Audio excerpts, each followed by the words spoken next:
بسم اللہ الرحمن الرحیم۔ السلام علیکم۔ ہر روز نئی ویڈیو کے لیے چینل کو سبسکرائب کر لیں اور ساتھ لگے ہوئے بیل آئیکن کو دبا کر آل کی آپشن کو سلیکٹ کریں تاکہ ہر نئی ویڈیو کی اپڈیٹ آپ کو ملتی رہے۔ حضرت ابراہیم علیہ السلام نے ملک الموت سے دریافت کیا، اگر ایک آدمی مشرق میں ہو اور دوسرا مغرب میں اور دونوں کا وقت ایک ہو، یا کسی جگہ روح قبض کرنی ہو جہاں وبا پھیلی ہو یا جنگ ہو رہی ہو تو تم کیا کرتے ہو؟ انہوں نے کہا کہ اللہ تعالیٰ کے حکم سے روحوں کو بلاتا ہوں اور وہ میری انگلی کے درمیان سما جاتی ہیں تو میں انہیں قبض کر لیتا ہوں۔ ایک روایت یہ بھی ہے کہ پوری زمین ملک الموت کے لیے ایک پیٹ کی طرح ہے، وہ جسے چاہتا ہے اس میں سے لے لیتا ہے۔ دوسرا واقعہ وہاب ابن منبع کہتے ہیں کہ ایک بادشاہ نے کسی جگہ جانے کا ارادہ کیا، پہننے کے لیے بہترین لباس منگوایا، سواری کے لیے بہترین سواری منگوائی اور وہ اس پر سوار ہو کر بڑی شان و شوکت اور متکبرانہ انداز سے نکلا کہ اس کے نزدیک کسی آدمی کی کوئی اہمیت نہ تھی۔ اسی دوران اس کے پاس ایک بدحال اور پرگندہ بال شخص آیا اور اسے سلام کیا، لیکن بادشاہ نے اپنے غرور و تکبر کی وجہ سے اس کے سلام کا جواب نہ دیا۔ اس آدمی نے اس کے گھوڑے کی لگام پکڑ لی۔ بادشاہ نے کہا کہ لگام پکڑ کر تو نے بہت بڑی غلطی کر دی ہے۔ اس نے کہا میں تیرے پاس ایک ضرورت سے آیا ہوں۔ بادشاہ نے کہا کہ میرے اترنے کا انتظار کر۔ اس نے کہا کہ نہیں، اسی وقت کام ہے۔ یہ کہہ کر اس نے لگام کو زور سے جھٹکا دیا۔ بادشاہ نے کہا کہ ٹھیک ہے، اپنی ضرورت بیان کرو۔ اس شخص نے کہا کہ یہ ایک راز کی بات ہے۔ بادشاہ نے اپنا چہرہ اس کے قریب کیا۔ اس نے کان میں سرگوشی کی، میں ملک الموت ہوں۔ یہ سن کر بادشاہ کا رنگ پھک پڑ گیا اور زبان لڑکھڑا اٹھی۔ وہ بادشاہ کہنے لگا، مجھے اتنی مہلت دے دو کہ میں اپنے گھر واپس جاؤں اور اپنی بعض ضروریات کو پورا کر لوں اور اپنے گھر والوں کو الوداع کہہ دوں۔ ملک الموت نے کہا کہ اب اس کی اجازت نہیں ہے، اب کبھی تو اپنے گھر والوں کو اور اپنے مال و متاع کو نہیں دیکھ سکے گا۔ یہ کہہ کر ملک الموت نے اس کی روح قبض کر لی۔ وہ سواری پر بے جان لکڑی کی طرح سیدھا زمین پر گر گیا۔ اسی طرح تیسرا واقعہ حضرت عمش روایت کرتے ہیں کہ ملک الموت حضرت سلیمان علیہ السلام کی مجلس میں آئے اور ان کے ساتھیوں میں سے ایک کو گوننے لگے۔ جب مجلس برخاست ہوئی تو اس آدمی نے حضرت سلیمان علیہ السلام سے پوچھا، یہ کون شخص تھے جو مجھے اس طرح گون رہے تھے؟ حضرت سلیمان علیہ السلام نے جواب دیا، یہ ملک الموت تھے۔ یہ بات سن کر وہ شخص بے حد گھبرا گیا اور کہنے لگا، شاید وہ میری روح قبض کرنا چاہتے ہیں۔ حضرت سلیمان علیہ السلام نے اسے دریافت کیا، تم کیا چاہتے ہو؟ اس شخص نے جواب دیا کہ میں چاہتا ہوں کہ آپ ان سے بچائیں اور ہوا کو حکم دیں کہ وہ مجھے اڑا کر کہیں دور لے جائے۔ آپ علیہ السلام نے ایسا ہی کیا۔ تھوڑی دیر بعد ملک الموت دوبارہ مجلس میں حاضر ہوئے۔ حضرت سلیمان علیہ السلام نے ان سے پوچھا کہ تم میرے فلاں صاحب کو کیوں گون رہے تھے؟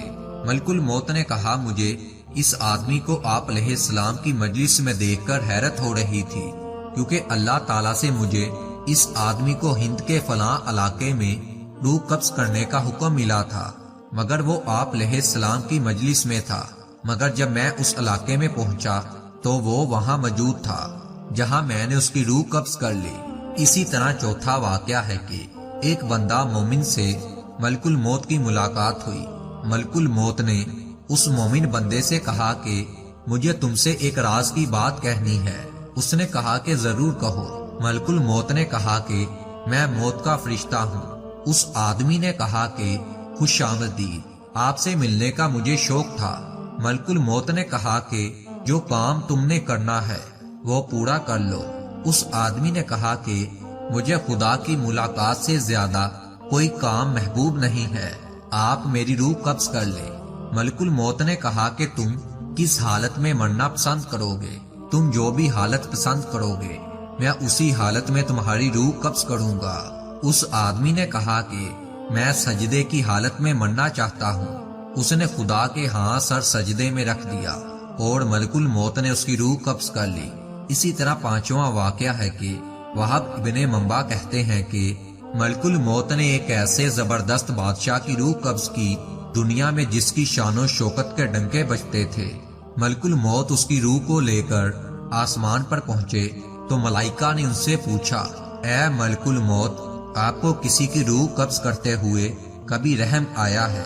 ملک الموت نے کہا کہ ایک مرتبہ مجھے ایسی عورت کی روح قبض کرنے کا حکم دیا گیا جو جنگل میں اکیلی تھی۔ اس نے وہاں ایک بچے کو جنم دیا تھا۔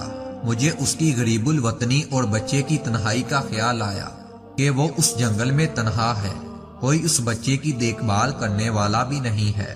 فرشتوں نے کہا کہ جس بادشاہ کی روح لے کر تم آئے ہو یہ وہی بچہ تھا جس پر تمہیں رحم آیا تھا۔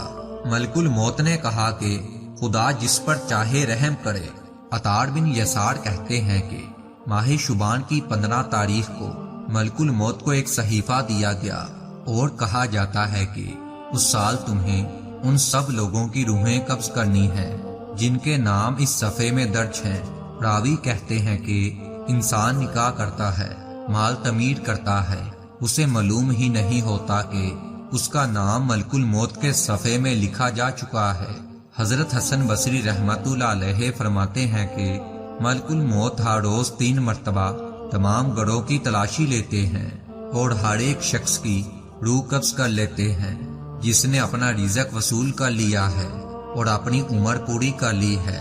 جب اس کے گھر والے روتے ہیں تو ملک الموت کہتے ہیں کہ اس نے اپنی عمر پوری کر لی ہے، جب تمہاری عمر بھی پوری ہو جائے گی تو تمہاری روح بھی قبض کرنے آؤں گا۔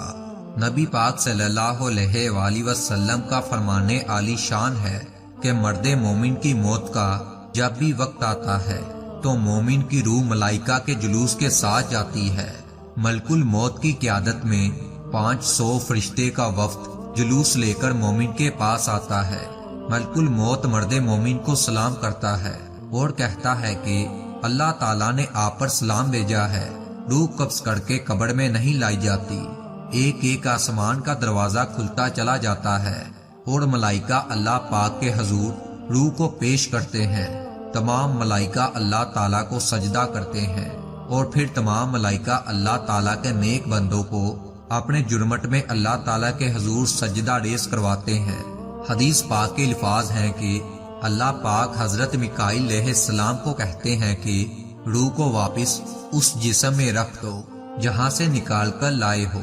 روح جسم سے جدا ہونے کے بعد اللہ کے حضور سجدہ ریز ہونے کے بعد اس کے جسم کو قبر میں رکھ دیتی ہے۔ حدیث کے مطابق لوگ بندے کے جسم کو دفن کر رہے ہوتے ہیں اور فرشتے روح کو اس بندے کے جسم میں داخل کر دیتے ہیں۔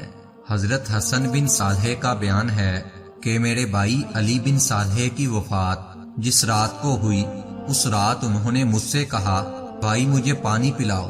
میں اس وقت نماز پڑھ رہا تھا۔ نماز سے فارغ ہو کر میں نے پانی پیش کیا مگر انہوں نے کہا میں پانی پی چکا ہوں۔ میں نے دوبارہ پانی پینے کو کہا تو انہوں نے پھر وہی جواب دیا، میں پانی پی چکا ہوں۔ میں نے حیرت سے پوچھا، میرے اور آپ کے علاوہ یہاں کوئی تیسرا آدمی نہیں ہے، پھر آپ کو پانی کس نے پلایا ہے؟ بھائی نے جواب دیا، ابھی ابھی ایک نورانی فرشتہ آیا اور مجھے پانی پلانے کے بعد خوشخبری دی کہ تمہارا بھائی اور تمہاری والدہ ان لوگوں کے ساتھ ہے جن لوگوں پر اللہ تعالیٰ نے اپنا انعام کیا۔ حضرت عبد الرحمن بن غنم اشری رحمت اللہ علیہ کی روایت ہے کہ حضرت معاذ بن جبل رضی اللہ تعالیٰ عنہ کا لڑکا طاعون امواس کے مقام پر فوت ہو گیا۔ اس کی وفات پر حضرت معاذ رضی اللہ تعالیٰ عنہ نے صبر و شکر سے کام لیا اور پھر جب حضرت معاذ رضی اللہ تعالیٰ عنہ کو ایک لڑائی میں کافروں کا نیزہ لگا اور وفات کا وقت قریب آیا تو آپ کے منہ سے یہ جملہ نکلا کہ دوست اپنی ضرورت سے آیا ہے، وہ شخص کبھی کامیاب نہ ہوگا جو اپنے دوست کی حاجت پوری کرنے میں ندامت اور معذرت کرے۔ حضرت عبد الرحمن رضی اللہ تعالی عنہ کا بیان ہے کہ میں نے یہ عجیب جملہ سن کر حضرت معاذ سے دریافت کیا، کیا آپ کو کچھ نظر آ رہا ہے؟ آپ نے جواب دیا، جی ہاں، میں نے اپنے بیٹے کی وفات پر جس صبر سے کام لیا تھا اس کی اللہ تعالیٰ کی طرف سے مجھے عزت افزائی ہوئی۔